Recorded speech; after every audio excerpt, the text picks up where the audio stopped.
Olá a todos, mais um vídeo no nosso canal, aqui é o professor Mário. Hoje vamos ler e comentar o artigo Veja muitas imagens para ficar inteligente. Então, já começamos de cara assim. Para construir um imaginário rico e forte, você terá de ver e observar muitas coisas. Então, não sei se vocês têm a prática de fazer isso, né? Algumas pessoas que estão muito distraídas com as suas próprias coisas, a sua vida, estão contentes com isso, não sentem que nada lhes falta e tal e coisa, né? Mas se vocês querem ter um imaginário, se vocês querem ter uma imaginação forte, capaz de imaginar coisas com detalhes, certo? Façam um teste aí, se vocês conseguem imaginar só por meio da imaginação alguma coisa da vida diária com detalhes. Depois olhe para a coisa e veja, mas não, eu esqueci esse detalhe aqui, esse aqui, esse outro. Isso tem a ver com a memória também, né? Mas tem a ver com a imaginação, com a capacidade de, né, focar a nossa atenção na imaginação e recriar um objeto por meio dela. Isso é importante, tá?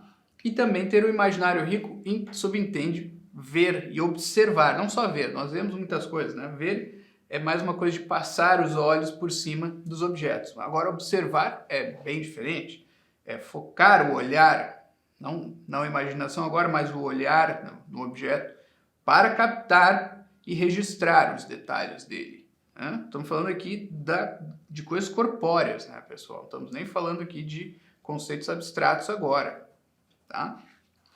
Continuamos.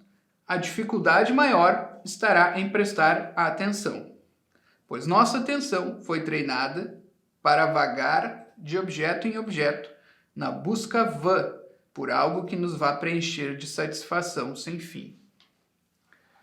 Então assim, olha, a atenção humana ela já é por natureza distraída, ela já vaga, né? Por natureza nós ficamos, tô olhando um negócio aqui, cansei, vou para outro. Estou olhando um negócio aqui, cansei, vou para outro.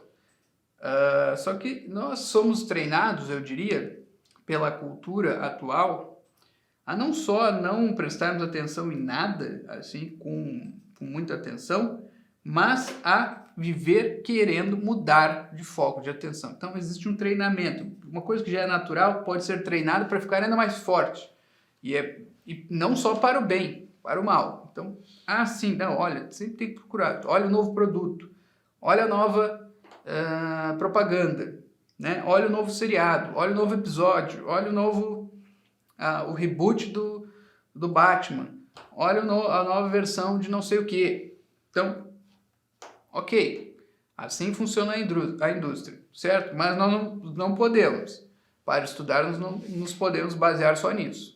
Nós não podemos assim viver com essa ânsia de novidade. Nós precisamos ter a atenção, termos o domínio da nossa atenção. Isso aí eu diria que é a coisa mais básica que nós temos que treinar desde o começo, porque ou destreinar aquilo que foi mal treinado em nós. Tá? Olha, foque, peguem alguns dias só para adestrarem a própria atenção. Eu vou focar no negócio aqui, vou ficar olhando. Quanto tempo eu consigo aguentar ficar olhando para esse papel na minha frente aqui, sem que um pensamento me puxe para fora disso aí? Vai dar alguns segundos, tá? Uns 2 ou 3. Nós precisamos melhorar isso aí, tá? Eu diria que isso aí é uma primeira coisa que nós temos que fazer, tá? Vamos lá. Esse algo nunca chega. Então, existe esse treinamento para a novidade, só que existe no fundo desse treinamento uma leve, né, expectativa, muito difícil de perceber, mas que está lá, de que nós vamos chegar em alguma coisa que vai nos dar uma satisfação plena. Tá? Isso aqui é evidente. Essa expectativa ela não é totalmente errada, ela está ali por um motivo, mas as pessoas usam isso para manipulação, tá? Porque é o seguinte, nenhum novo produto vai satisfazer essa expectativa. Nenhuma nova obra de arte, nem de grande arte vai satisfazer, nenhuma obra de filosofia vai satisfazer isso. Mas o pessoal usa essa expectativa que nós temos de algo que nos planifique como pessoas, mas esse algo não pode estar neste mundo, entendam, né? Para manipular também, certo? Os caras vendem terreno no céu, né? Pode ser também. E também, né? Aí estão vendendo gato por lebre, né? Se formos capazes de observar, o que significa ver com atenção e no detalhe, formaremos um imaginário muito mais rico e teremos uma imaginação muito mais capaz de reproduzir não só sombras, mas as coisas em seus detalhes. Então, quem não observa, tem na imaginação, né? Observem-se a si mesmos, né? Interiormente, né? Tem só sombras das coisas. Não tem nada ali que esteja no detalhe, que tenha detalhes, contornos muito mais claros assim, certo? Não tem, porque vive passando de um objeto ao outro, né? Sem fixar o olhar e sem captar detalhes das coisas, né? Isso, coisas corpóreas, né? Que ficam ali paradas, assim, ele não olha nem a mesa onde ele trabalha ou onde ele se alimenta no dia a dia, ele não sabe nada quase sobre aquilo, embora esteja diante dele o tempo todo. E como nós vamos observar coisas muito mais sutis, como por exemplo os sentimentos das outras pessoas, através de pequenos indícios que elas dão. Como é que nós vamos ser capazes de observar isso se nós não observamos coisas que estão estáveis e que são, digamos assim, grosseiras, fáceis de ver? Vamos lá, continua. Agora, o ponto central é que, além de olharmos as coisas mesmas, devemos ver muitas figuras. Isto é, imagens pintadas ou representadas de algum outro modo por um artista. Isso aqui é mais importante, tá? As duas coisas nós temos que fazer. Temos que observar as coisas naturais, as coisas da natureza e objetos construídos, fabricados, como esta mesa aqui, que também é produto feito por um artesão, ok? Mas nós estamos falando, num segundo momento, de conhecer muitas obras de arte, das artes plásticas mesmo, pintura, escultura, certo? Hoje em dia, cinema também, tá? Nós temos que ter familiaridade com isso. E agora vamos explicar por quê. Porque o artista, tá? Esse artista das belas artes, já tem a imaginação treinada e sabe, portanto, trazer à luz e ao foco o que deve ser visto, bem como deixar nas sombras o que deve ser apenas intuído ou suposto. Tá? Então, o artista ele tem um olho melhor que o nosso. Tá? E nós temos que nos valer desse olho dele, esse olho que já representa, no primeiro plano, aquilo que deve ser visto e deixa no segundo plano aquilo que só pode ser intuído, como sentimentos, como intenções, como um pintor coloca intenções numa tela. Bom, ele pode se valer de diversas coisas, da perspectiva, da fisionomia, certo? Do próprio ambiente, do próprio cenário onde está inserido o personagem representado, várias coisas, das cores, obviamente, que ele usa, paleta de cores, etc. Não é? E ele tem esse olho treinado, que nós não temos. E é com ele que nós temos que aprender, então, a captar, né, a nuance das coisas.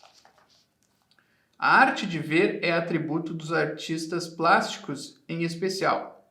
É com eles que você deve aprendê-la pela observação constante. Mais ainda, alguns objetos você só conhecerá em gravuras ou pinturas, como peças antigas do vestuário, da mobília, do ferramental, dos artesãos, os costumes sociais, tudo isso coisas antigas, certo?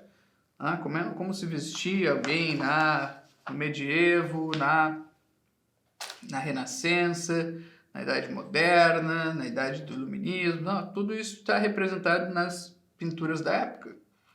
E eles são uma janela para esses aspectos pictóricos, físicos, corpóreos daquele tempo, certo? Como nós iríamos saber?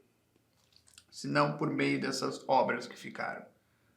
Por meio de descrições e livro? Bom, ajuda, mas é bem melhor ver com os olhos da cara. Vamos lá. Certas emoções e certos traços da personalidade só um artista consumado sabe representar, arrancando-os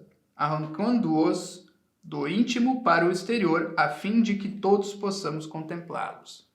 Então, o artista também sabe arrancar do fundo da alma de uma pessoa os seus sentimentos e expor na tela. Não sei se vocês já tinham percebido tudo isso. E tudo isso é fabuloso, né? Como treino da observação dos fenômenos, sejam naturais, sejam sociais, sejam artísticos, certo? Qualquer pessoa que esteja estudando para aprender qualquer coisa, nas ciências, na filosofia e nas artes, precisa ter o olhar treinado, tá? Não precisa ter o olhar de um pintor consumado, mas precisa ter um olhar treinado, sim. Né? Se puder praticar a pintura, então tanto melhor, né? Nem sempre é o caso. Ver muitas coisas, guardando-as na memória, é, associado com o aprendizado dos nomes dessas coisas, a primeira condição para que um estudo se inicie e progrida.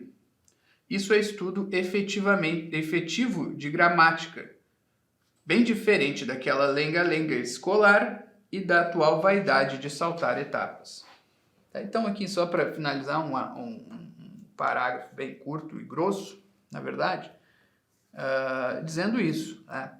Para começar os estudos, nós precisamos dar nome às coisas. Nós já falamos isso aqui à exaustão, mas sempre retomamos o tema, né? Então, nós precisamos do nome das coisas, conhecer os nomes das coisas. Isso nós fazemos como? Pela literatura, né? Claro, vocês que nos assistem já devem saber, ou deveriam, mas também nós precisamos ver as coisas, notar os detalhes, notar as partes, né? Quais são os nomes das partes de uma cadeira, por exemplo? Parece algo bobo e banal, mas não é. Tá? Nós precisaríamos saber. Nós precisaríamos saber dizer, aquela coisa ali, aquela parte ali, aquele negócio. Né? Isso aí, então, já é um sinal de uma linguagem completamente insuficiente para os estudos. Não? Se aquele bagulho. Né? Se para nós tudo é coisa, bagulho, negócio, óbvio, a nossa linguagem não foi ainda cultivada. Né? E às vezes o cara sabe, né, para que funciona várias coisas, mas não sabe dizer nomes, não sabe distinguir direito com nomes, certo? Então, pode acontecer muitos casos aí, um alto grau de complexidade. E só que assim, para quem está estudando, tem que saber o nome das coisas, pelo menos, tá? Às vezes não precisa saber o funcionamento profundo, o modo de fazer, mas pelo menos os nomes das coisas, para começar, é o mínimo, tá? Mas não adianta saber nome sem saber a que se refere. E para saber ao que se refere, precisa olhar, observar bem, tá? Então, o jeito de aprender isso é o que foi elencado aqui, não é? Então, acredito que nós estamos entregando mais aqui um ouro, né, muito importante para quem sabe se valer disso, né, para quem sabe se valer de ouro. Né? Pode-se iniciar aí um plano de estudos muito bom só com esse pequeno texto aqui, né? Mas também tem o pessoal que passa batido porque não está atento, como foi informado, como foi comentado no começo do texto. Certo? Então, este é a nossa mensagem. Né? Deixe seu comentário, curta e compartilhe aí. Até uma próxima.